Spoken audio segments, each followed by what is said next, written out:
Hola, bienvenidos. En esta oportunidad vamos a hablar de otra estructura de control conocida como estructura de control de variable controlada o sentencia for.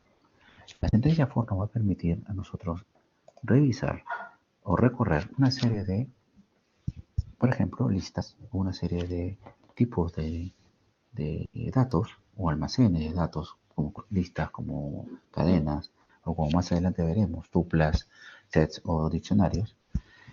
Y de esta manera lo va a recorrer de una manera muy simple. ¿Por qué?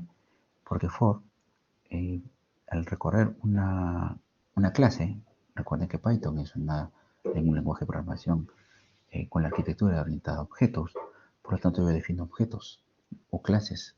En este caso, voy a crear un objeto de una lista, de la clase lista, y la voy a recorrer en dos sentencias muy simples. No tengo que tener el control sobre el final, puesto que al ser un objeto se puede controlar.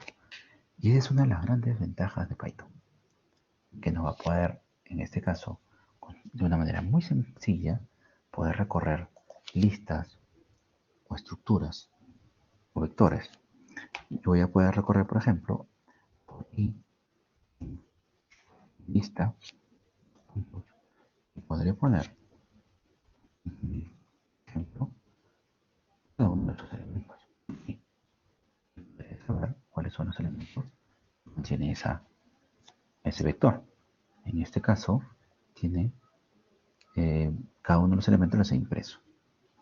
Y ustedes pueden observar que yo no he tenido que controlar, como en otros lenguajes, el final o llevar un control de los índices. También puedo saber, por ejemplo, si tiene un índice o no. O si puedo, de alguna manera, en una instancia, de saber también, si quiero saberlo, y imprimir el índice del elemento. En algunos casos hay ciertas necesidades de imprimirlos. Por lo tanto, yo puedo hacer muchos recorridos. También puedo hacer instrucciones, puedo agregarle las instrucciones también, y al igual que el while, tiene las instrucciones del break y del continue.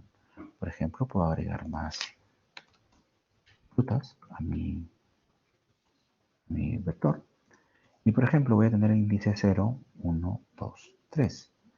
Y puedo imprimir, por ejemplo, al decirle aquí, le puedo decir que cuando llegue, le puedo poner acá, si es que i es un índice, por ejemplo, 2, 0,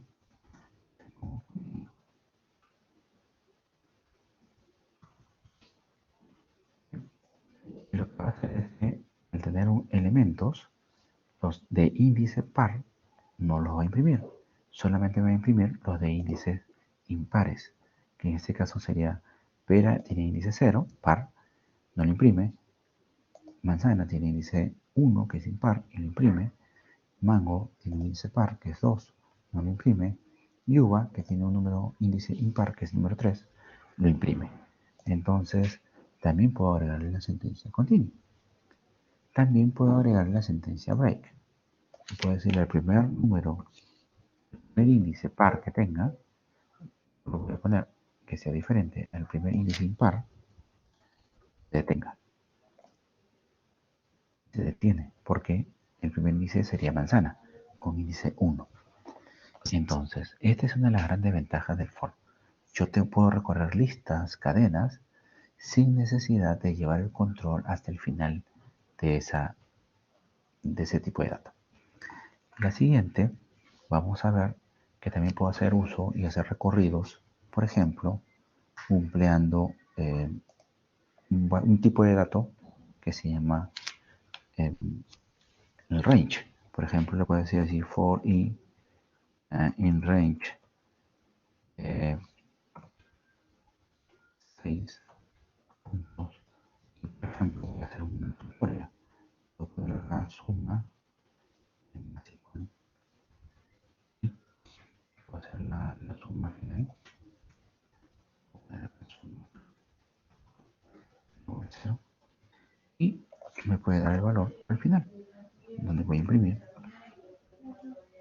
la suma de los números desde 0 hasta 6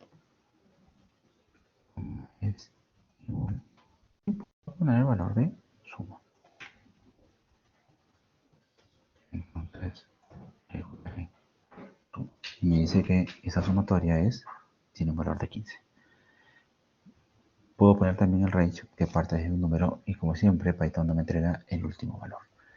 Y otro tema interesante es, por ejemplo, que puedo abreviar toda una instrucción como esta y abreviarlo en una sola línea, considerando que aquí la suma, la función suma, estoy colocándole para x, donde primero hace un recorrido y le digo que sea hasta un valor, el número más 1. Por ejemplo, yo le puedo pedir un número determinado, ingreso un número, por ejemplo 5, y comienzo a recorrer lo mismo que hicimos acá, los primeros 6, desde el 0.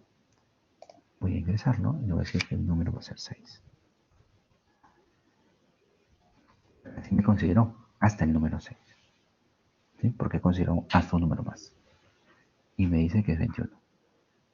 Entonces puedo reducir estas tres líneas en una sola, considerando que la sentencia for se va a ejecutar y la línea o la instrucción que va a ejecutarse para ese valor x va a ser un vector.